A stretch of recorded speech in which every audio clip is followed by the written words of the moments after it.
Assalamualaikum warahmatullahi wabarakatuh.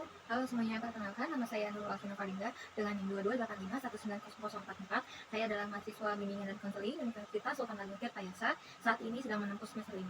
Dan pembuatan video ini adalah untuk memenuhi nilai pada mata kuliah pengembangan program manajemen bimbingan dan konseling, di mana dosen pengampunya adalah Ibu Desi Yunika Fayun MPD. Oke teman-teman, kita lanjut ke pembahasan materi.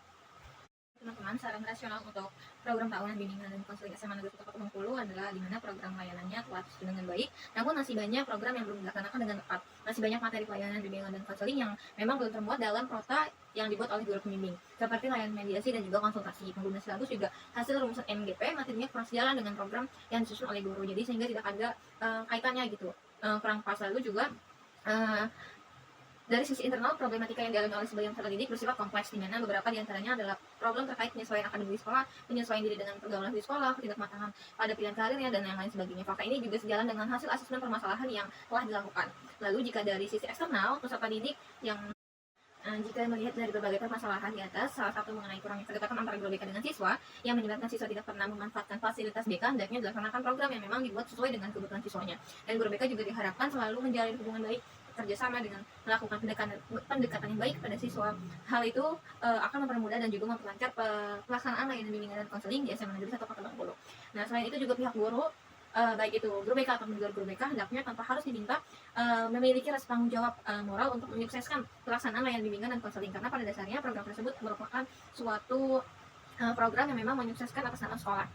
Oke, baik, setelah penjelasan saran rasional dari saya, lanjut juga dengan adanya kritik dan saran. Kita lanjut ke dasar hukum, di mana di sini dasar hukum yang dicantumkan adalah dasar hukum yang memang menjadi landasan penyelenggaraan bimbingan dan konseling, yang dimana meliputi dasar hukum tingkat pemerintah, daerah hingga satuan pendidikan. Di sini saya coba menyebutkan satu diantaranya ada Undang-Undang Republik Indonesia Nomor 20 Tahun 2003 tentang Sistem Pendidikan Nasional, atau Lembaga Negara Republik Indonesia Tahun 2003 Nomor 78 Tahun Lembaran Negara Republik Indonesia Nomor 4301. Lalu ada juga Undang-Undang Republik Indonesia Nomor Tahun 2005 Guru dan Dosen, ada kan Nomor 111 Tahun 2014 tentang pelaksanaan layanan dengan konseling sekolah menengah. Lalu ada juga Peraturan Pemerintah Republik Indonesia Nomor 74 Tahun 2008 tentang guru, atau Lembaran Negara Republik Indonesia Tahun 2008 Nomor 194 tambahan. Oke teman-teman, kita lanjut ke pembahasan mengenai visi misi, dan dimana sebelum kita merancang sebuah visi misi untuk program tahunan di dalam bimbingan dan konseling, harus terlebih dahulu melihat visi misi dari asalnya atau dari sekolahnya. Nah, di sini di samping ada visi misi dari sekolah SMA Negeri 1 Kota Bengkulu. Nah, hasil rancangan visi dan misi yang sudah saya buat, diantaranya yang pertama, visi terciptanya layanan bimbingan dan konseling yang mewadahi perkembangan peserta didik yang beriman, berakhlak, cerdas, terampil, mandiri, dan berwawasan global, serta memfasilitasi bimbingan dan konseling yang profesional. Lalu rancangan misinya ada 4 poin, yang dimana pertama, menyelenggarakan layanan bimbingan dan konseling dengan menanamkan keimanan dan juga ketakwaan, meningkatkan budaya cinta lingkungan bersama warga sekolah melalui program BK. Lalu juga menyelenggarakan layanan bimbingan dan konseling.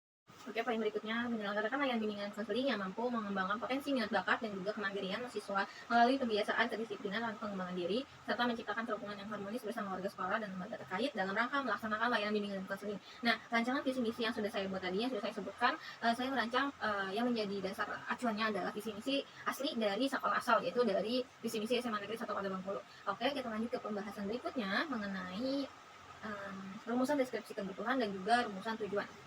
Oke teman-teman, kita lanjut ke pembahasan berikutnya mengenai deskripsi kebutuhan dan juga rumusan tujuan. Nah, sebelum kita melangkah ke rumusan deskripsi kebutuhan ini, adalah kita mengidentifikasi dari data ataupun siswa yang ada. Nah, di sini saya mencoba memakai data yang sudah ada dengan diolah menggunakan ITP.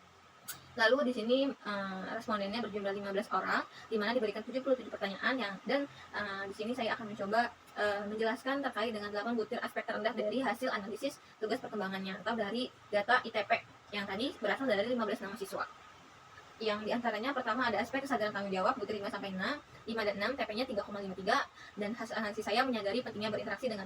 Selain itu juga ada aspek landasan hidup religius, persiapan diri untuk pernikahan dan hidup berkeluarga, ada wawasan dan persiapan karir, ada kematangan emosional, landasan religius, dan ada juga aspek kematangan emosional dan juga kematangan intelektual. Maka hasil asesmen kebutuhannya, jika dilihat dari 4 bidang layanan, diantaranya pertama bidang layanan pribadi, dirumuskan di mana siswa harus mempelajari dan juga memahami ilmu agama serta mengimplementasikannya dalam kehidupan, dan juga harus mengelola emosi secara matang agar tidak mudah merasa tertekan dan juga selalu menikmati hidup, dan juga paham terkait dengan bahagia dalam kehidupan serta pentingnya pernikahan dan juga kehidupan suami istri. Lalu bidang layanan sosial yang dirumuskan kebutuhannya adalah memahami pentingnya berinteraksi dan juga memahami perasaan orang lain. Oke teman-teman, lanjut ke pembahasan berikutnya mengenai action plan sesuai dengan rumusannya sudah dibuat sebelumnya. Di mana di sini diantaranya ada 4 bidang layanan yang masing-masing memiliki tujuan yang berbeda, komponen yang berbeda, dan juga strategi, kelas, materi, metode, media, dan serta evaluasi juga berbeda-beda. Jika dari bidang layanan pribadi memiliki tujuan peserta didiknya mampu meregulasi emosi dan juga mengelola stres serta meningkatkan pemahaman dirinya dari aspek religius, dan juga menggunakan metode role play dengan media, PPT, ataupun film pendek. Dan juga ada bidang layanan sosial di mana peserta didiknya mampu menjalin hubungan yang baik dengan berinteraksi dengan orang lain. Metode yang digunakan adalah sosial drama dengan media dan ruang kelas di mana evaluasi ini memiliki jiwa sosial yang tinggi. Dan juga ada bidang layanan belajar di mana peserta didik mampu mengidentifikasi sebab akibat yang terjadi dalam dirinya dengan kelas 10.